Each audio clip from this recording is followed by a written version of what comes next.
बिस्मिल्लाहिर्रहमानिर्रहीम अस्सलाम वालेकुम। कल मैंने एक वीडियो बनाया था कि जम्मू कश्मीर के अंदर रिजर्वेशन पॉलिसी जो है जिसमें पहाड़ीज़, एसटीज़, जिसमें गुजर बकरवाल भी आते हैं, एससीज़ हैं, ओबीसीज़ हैं, ईडब्ल्यूएस है, जनरल या ओपन कैटेगरी वाले हैं।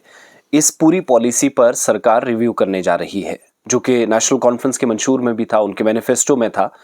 और कल जो कैबिनेट मीटिंग हुई उस मीटिंग में एक इम्पॉर्टेंट फैसला लिया गया और आइंदा दिनों में आप देखेंगे बहुत जल्द विद इन 1 और या 1.5 महीने के अंदर आप देखेंगे एक बहुत बड़ा फैसला मुतवक्के है। वो इस हिसाब से कि एक ज़ैली कमेटी या सब कमेटी जिसको आप कहते हैं वो तश्कील दी गई है, जिसमें 3 मिनिस्टर्स डाल दिए गए हैं, यानी 3 मिनिस्टर जो काउंसिल ऑफ मिनिस्टर्स का हिस्सा है। इन 3 वुज़रा को और बाकी कुछ जिम्मेदारान हैं जो इस ज़ैली कमेटी के या सब कमेटी के मेंबर्स बनाए गए हैं। इन मेंबर्स की असल में जिम्मेदारी ये होगी कि आने वाले दिनों में रिजर्वेशन किसको कैसे मिले, जिनको ये खदशात हैं कि उनकी रिजर्वेशन कहीं कम ना हो जाए। एक ये खदशात दूर करने हैं। दूसरा, ओपन मेरिट वालों के साथ जस्टिस कैसे हो सके, सीटें बराबरी कैसे हो सके, कम से कम 50 वाला वो जो फॉर्मूला है उस पर काम हो सके। रिजर्वेशन पॉलिसी पर नज़रसानी का फैसला कर लिया गया है और ये फैसला मौजूदा उमर अब्दुल्ला की सरकार ने अपने वादे के मुताबिक जो उन्होंने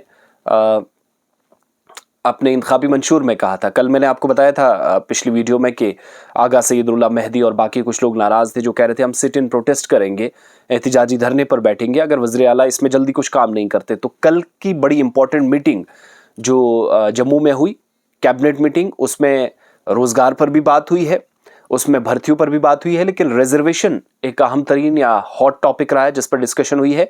इस पर मीटिंग के बाद उमर अब्दुल्ला की तरफ से ज़ैली कमेटी बनाने की बात कही गई, तस्दीक की गई, वो मैं यहाँ पर आपको सुनाऊंगा। लेकिन बड़ी बात ये कि अब ये रिपोर्ट, यही कमेटी रिपोर्ट तैयार करेगी, वो रिपोर्ट सबमिट होगी कैबिनेट को और अगली कैबिनेट मीटिंग जब होगी तब जाकर एक फैसला होने का भी इम्कान है। उमर अब्दुल्ला की बात मैं यहाँ पर आपको सुनाऊंगा, इस मीटिंग के बाद उन्होंने क्या कुछ कहा और वो खबर सही साबित हो गई कि नेशनल कॉन्फ्रेंस की हुकूमत इस पूरे निज़ाम को रिव्यू करने जा रही है।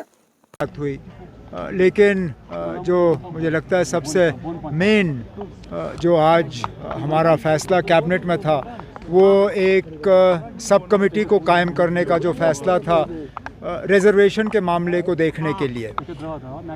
रिजर्वेशन को लेके बहुत सी बातें की जा रही हैं, परेशानियों का और शिकायतों का भी इज़हार हो रहा है।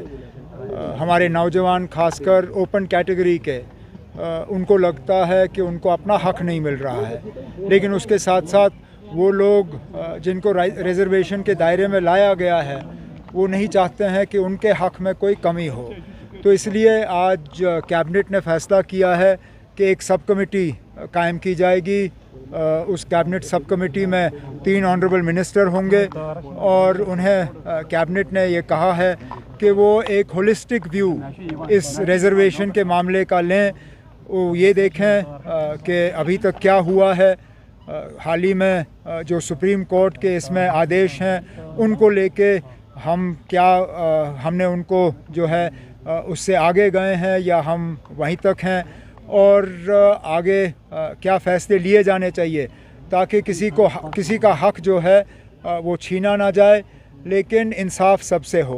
तो इसके लिए कैबिनेट सब कमेटी अब बनाई गई है, उन्हें वक्त दिया गया है, वो अपना रिपोर्ट जो है कैबिनेट के सामने पेश करेंगे और उसके बाद हम कोई फ़ैसला इसमें कर पाएंगे।